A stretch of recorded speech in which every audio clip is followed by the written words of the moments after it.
그날에 그들 중 둘이 예루살렘에서 20올이 되는 엠마오라 하는 마을로 가면서 이 모든 된 일을 서로 이야기하더라. 그들이 서로 이야기하며 문의할 때에 예수께서 가까이 이르러 그들과 동행하시나 그들의 눈이 가리어져서 그인 줄 알아보지 못하거늘 그리스도가 이런 고난을 받고 자기의 영광에 들어가야 할 것이 아니냐 하시고 이에 모세와 모든 선지자의 글로 시작하여 모든 성경에 쓴 바 자기에 관한 것을 자세히 설명하시니라. 그들이 가는 마을에 가까이 가매 예수는 더 가려 하는 것 같이 하시니 그들이 강권하여 이르되 우리와 함께 유하사이다. 때가 저물어 가고 날이 이미 기울었나이다 하니 이에 그들과 함께 유하러 들어가시니라. 그들과 함께 음식 잡수실 때에 떡을 가지사 축사하시고 떼어 그들에게 주시니 그들의 눈이 밝아져 그인 줄 알아보더니 예수는 그들에게 보이지 아니하시는지라. 아멘.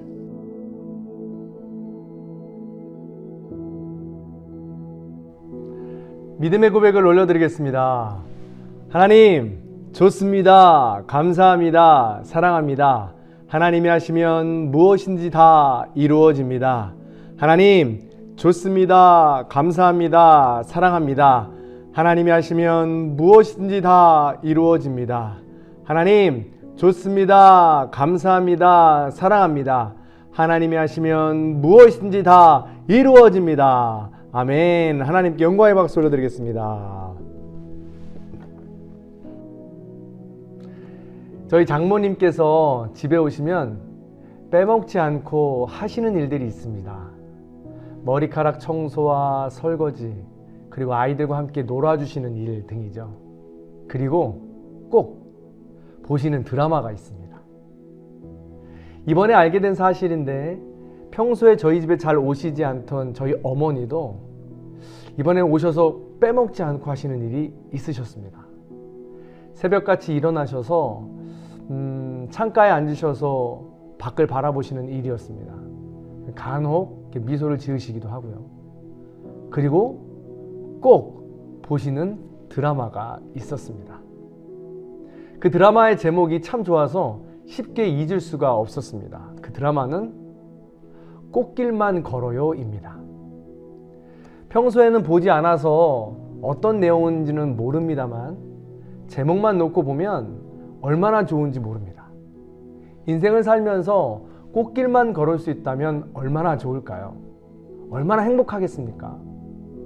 그런데 가시밭길 없이 완전히 꽃길만 걷는 그런 사람이 있겠습니까?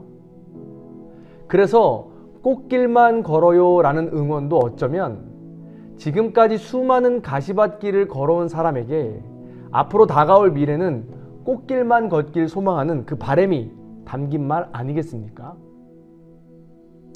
우리는 지난 2달 정도 가시밭길을 걸었습니다. 사순절인 동시에 코로나19로 나와 가정, 이웃과 나라, 전 세계가 가시밭길을 걷고 있는 셈이었습니다.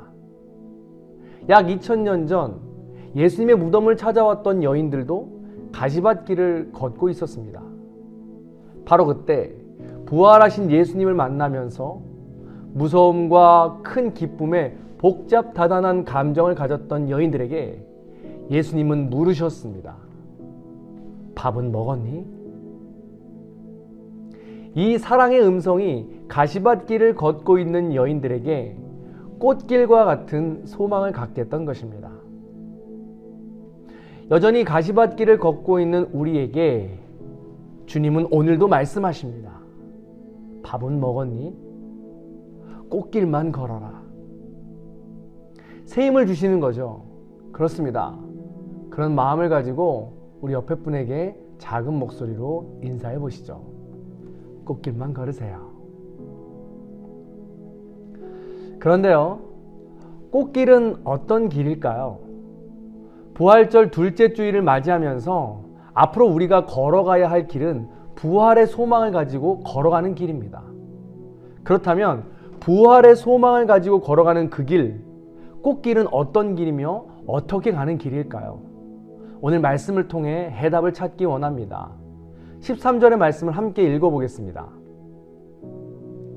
그날에 그들 중 둘이 예루살렘에서 25里 되는 엠마오라 하는 마을로 가면서 그날이라고 했습니다. 지난주 말씀 기억하십니까? 막달라 마리아와 다른 마리아가 예수님을 만나고 무서움과 큰 기쁨을 가지고 갈릴리로 달려갑니다. 그리고 거기서 제자들을 만나 자초지종을 이야기합니다. 그런데 제자들은 아무도 믿지 않습니다. 놀라기만 하죠. 그런데 그것이 당연한 거 아닙니까? 예수님이 십자가에 달려 죽은 일을 똑똑히 압니다. 본 사람도 한둘이 아닙니다. 그런데 그가 살아나다니요. 상식적으로 맞지 않는 일 아닙니까? 바로 그날입니다. 그날 글로바라는 사람과 또 다른 제자는 함께 엠마오라는 고향으로 돌아갑니다. 25리라고 하면 약 11km 정도 되는데 2시간 정도 걸어서 가는 거리라고 합니다. 지도를 보니까 예루살렘과 엠마오 사이에는 야트막한 산이 있는 것 같습니다. 그렇다면 우리 앞산 옥녀번 정도 되지 않을까요? 지금 등산 다니고 있는 그 길 정도보다 30분 정도 더 긴 길이며 햇살도 직접 받을 수 있는 산책길과 같은 곳이라고 생각하면 참 좋겠습니다. 우리 함께 그 길을 지금부터 걸어보시죠. 그런데 중요한 것은 엠마오가 어떤 곳이냐 하는 것입니다. 그래서 그곳으로 가는 그들의 마음은 어땠을까 하는 것입니다. 엠마오는 예수님 시대 즈음에 치열한 전투가 있었습니다. 로마가 승리했고 잔혹한 대학살이 있었습니다. 로마는 그곳을 군사 기지로 삼았습니다. 따라서 그곳에 있는 주민들은 노예와 같은 삶으로 참담하게 짓밟힌 삶이었을 것입니다. 엠마오, 그 고향길은 절망과 공포의 길이 되는 것입니다. 그곳으로 돌아갈 수밖에 없는 그들의 심정 어땠을까요? 17절에 보면 침통, 슬픔이라고 표현합니다. 18절에서는 동행하는 사람에게 예민하게 반응합니다. 까칠하죠. 21절에 보면 예수님이 속량해 주실 것이라고 생각했는데 실패하신 것입니다. 그래서 실망한 마음이 가득한 것입니다. 로마로부터 구원받을 줄 알았는데 버림받은 것이죠. 좌절입니다. 22절, 시체가 없어졌다는 소문을 듣고 놀랍니다. 놀람입니다. 24절, 이제 몹시 궁금한 상황이 되었습니다. 안개와 같은, 어둠과 같은 그런 길을 걷는 답답함이죠. 이처럼 엠마오로 향하는 두 사람의 감정은 마치 예수님의 무덤을 처음 찾았던 여인들과 너무나도 흡사합니다. 복잡다단한 가시밭길인 것이죠. 그렇게 어두운 마음을 가지고 걷던 이들에게 슬며시 주님은 다가와 동행하십니다. 그런데 너무 놀라운 것은 이들은 예수님을 알아보지 못한다는 것입니다. 자, 16절 말씀 같이 한번 읽어보겠습니다. 그들의 눈이 가리워져서 그인 줄 알아보지 못하거늘. 엠마오로 가는 두 제자의 눈은 가리워졌습니다. 그런데 여기서 가리워졌다라는 헬라어는 크라테오라는 말입니다. 이 말을 사전에 찾아보니까 체포하다, 붙잡다라는 뜻이 있습니다. 즉, 이 사람들은 지금까지 말한 절망적인 감정들에게 체포되어서 그 감정들에게 이미 붙잡혀서 도저히 예수님이 보이지 않았다는 것입니다. 사람들은 인지적 유연성이라는 것이 누구에게나 있습니다. 인지적 유연성이란 상황이 바뀌었을 때 나의 전략을 바꾸는 능력을 말합니다. 따라서 인지적 유연성은 훈련을 통해 유연한 사람도 있고 그렇지 못하게 딱딱하게 굳은 사람도 있다는 것입니다. 가진 것이 망치뿐인 사람은 세상의 모든 문제가 망치로, 못으로 해결할 일로 보이는 것입니다. 내 앞에 놓인 모든 문제를 망치질하는 것으로 해결하려고 하죠. 그렇지만 상황이 바뀌고 문제가 바뀔 때 내 연장을 바꿔야 하는 것은 아닌가 생각해 보는 것. 그리고 과감하게 바꿀 수 있는 것. 그것이 바로 인지적 유연성입니다.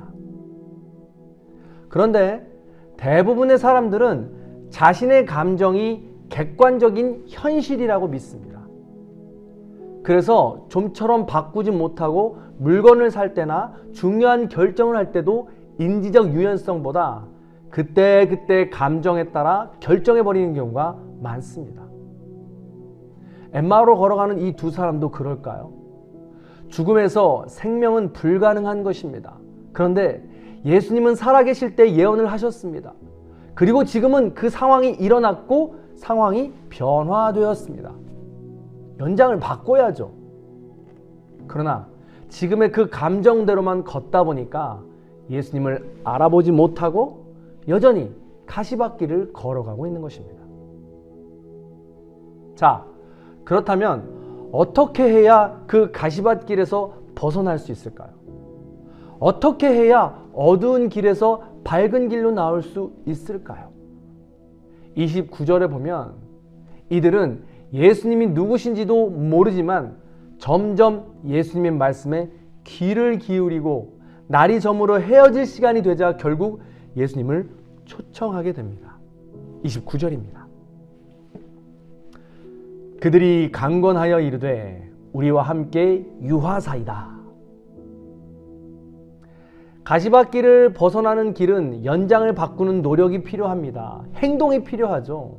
바로 예수님을 모시는 것입니다. 어두운 길을 벗어나는 길은 예수님을 모시는 것입니다. 강권해야 합니다. 예수님을 모시는 일은 해도 되고 안 해도 되는 일이 아닙니다. 대충 해야 하는 일도 아닙니다. 강권해야 하는 일입니다. 힘을 써야 하는 일입니다. 집에 모셔드린 후에 더 깊은 만남이 이어집니다. 집에 들어가 함께 저녁을 먹을 때가 되었습니다. 예수님께서 빵을 들어서 축복하시고 떼어서 그들에게 나누어 주셨습니다. 지난 시간 말씀 기억나셨습니까?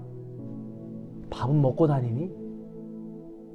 예수님은 단순한 물음으로 끝나는 것이 아니라 실제로 식사를 함께 하셨습니다. 그들의 마음에, 그들의 몸에 진정한 쉼과 평안을 주고 싶으셨습니다. 새 힘을 불어넣어 주고 싶으셨던 것입니다. 그렇게 축복 기도를 하시고 빵을 떼어 나누는 순간 어떤 일이 벌어지나요? 31절 말씀을 세 번역으로 읽어드리겠습니다. 그제서야 그들의 눈이 열려서 예수를 알아보았다. 아멘. 그렇습니다. 드디어 그들의 잡혀있던 옛 감정, 슬픔과 두려움, 실패와 절망감, 수치심과 모욕감의 모든 감정으로부터 풀려 그들의 눈이 환하게 열린 것입니다. 그제서야 예수님을 알아볼 수 있었던 것입니다. 단순히 예수님을 모셔드리는 일로는 내 삶의 변화가 없습니다. 모셔드리고 진심을 다하여 그분을 만나야 합니다. 알아가야 합니다.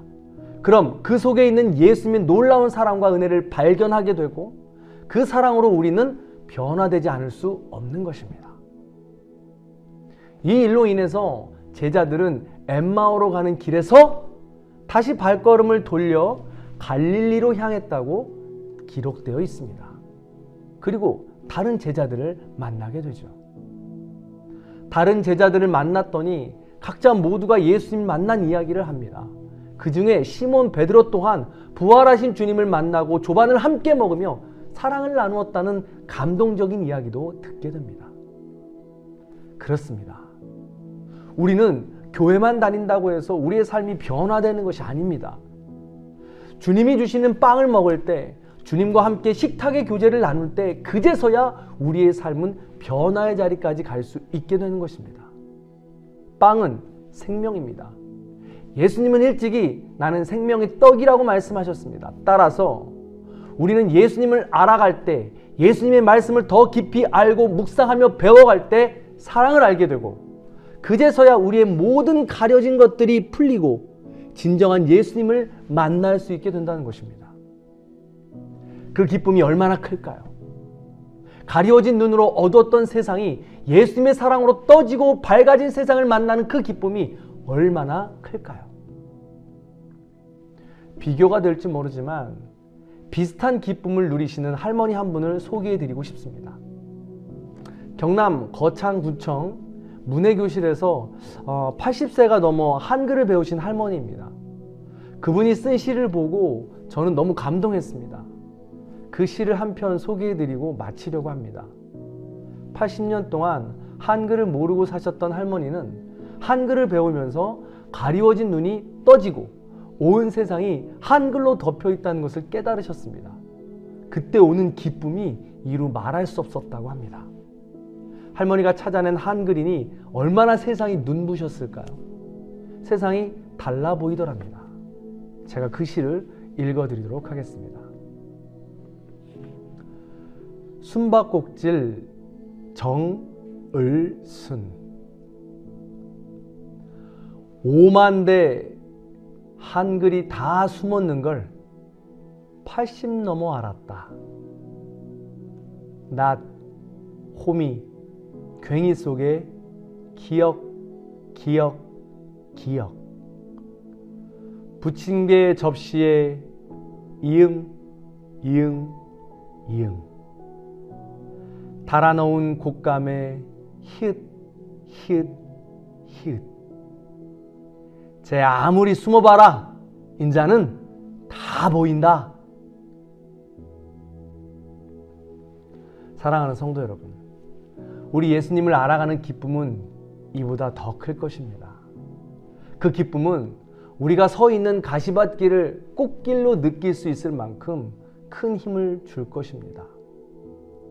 예수님의 십자가 은혜와 부활의 소망은 그만큼 놀랍고 큰 능력입니다. 가시밭길은 없을 수 없습니다. 누구에게나 있는 것입니다. 그러나 예수님과 동행할 때 그 가시밭길은 우리에게 유익이 되고 꽃길이 되는 것입니다. 부활절 둘째 주일입니다. 앞으로 우리에게 펼쳐진 삶의 길이 여전히 가시밭길처럼 녹록지 않아 보인다 할지라도 주님과 함께라면 그 길은 꽃길이 될 것입니다. 주님이 주신 빵을 날마다 먹는다면 배고픈 길은 배부른 길이 될 것이며, 날마다 주님을 더 깊이 만나는 삶을 살아간다면 우리의 가리워진 어두운 인생길은 주님으로 인해 열려서 밝은 새 생명의 길이 될 것입니다. 부디 지금 어렵고 힘든 상황일지라도 예수님을 우리의 삶으로 초청하고 주님이 주시는 그 크신 사랑으로 주님이 주시는 생명의 빵을 날마다 받아 먹으시기 바랍니다. 말씀, 기도, 찬양, 사랑, 나눔, 배려, 구제 등으로 우리 삶의 인지적 유연성을 발휘하여서 나의 삶의 전략을 바꾸시기 바랍니다. 주님과 동행하는 것으로 말입니다. 그렇게 주님과 동행하며 가시밭길도 꽃길처럼 걸어가시며 당당하게 승리하시는 저와 여러분들이 다 되시기를 주님의 이름으로 간절히 축원합니다. 마지막으로 우리 주만 바라볼지라, 이 오늘 말씀을 묵상하시면서 어떠한 상황에서도 주님만 바라보셔서 하나님의 자녀가 되겠다라는 결단을 가지고 이 찬양을 함께 나누시고 기도하며 예배를 마치도록 하겠습니다.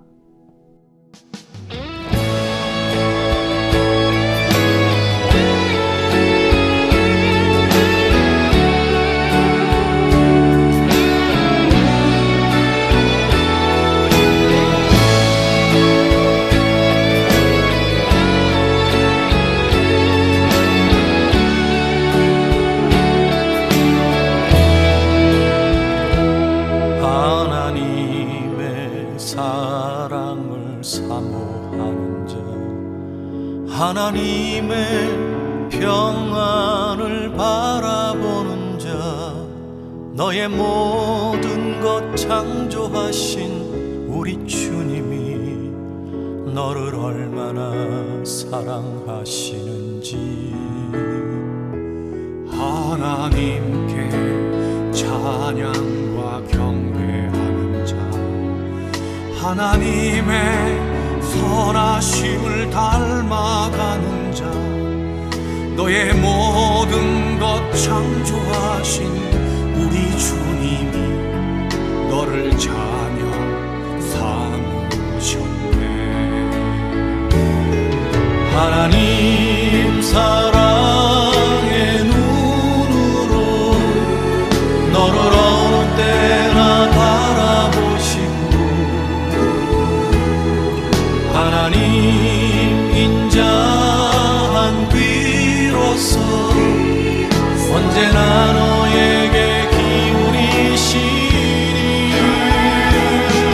어두움에 밝은 빛을 비춰주시고, 너의 작은 신음에도 응답하시니, 너는 어느 곳에 있든지 주를 향하고 주만 바라볼지라.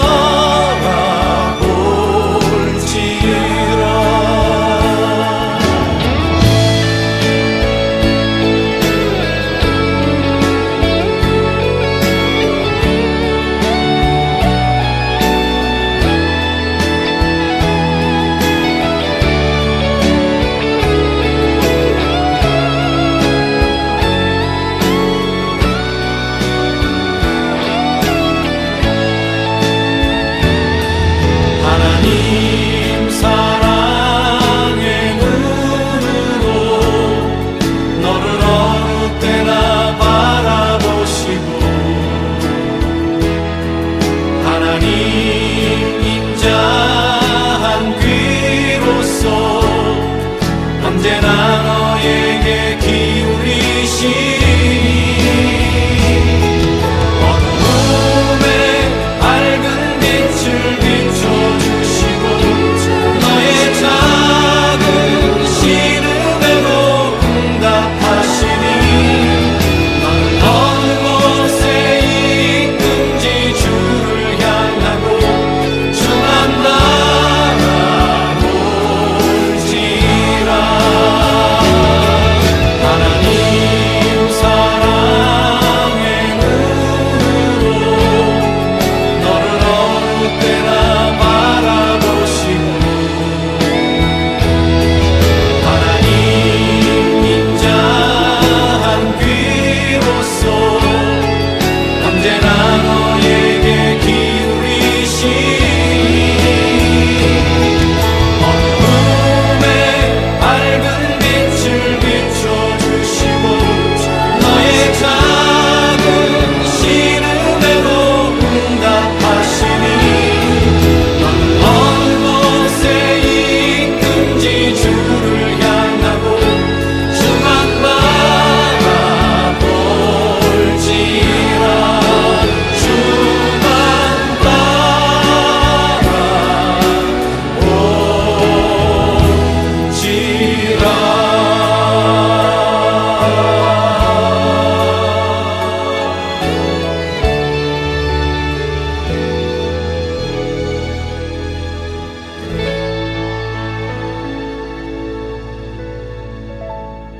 기도하겠습니다.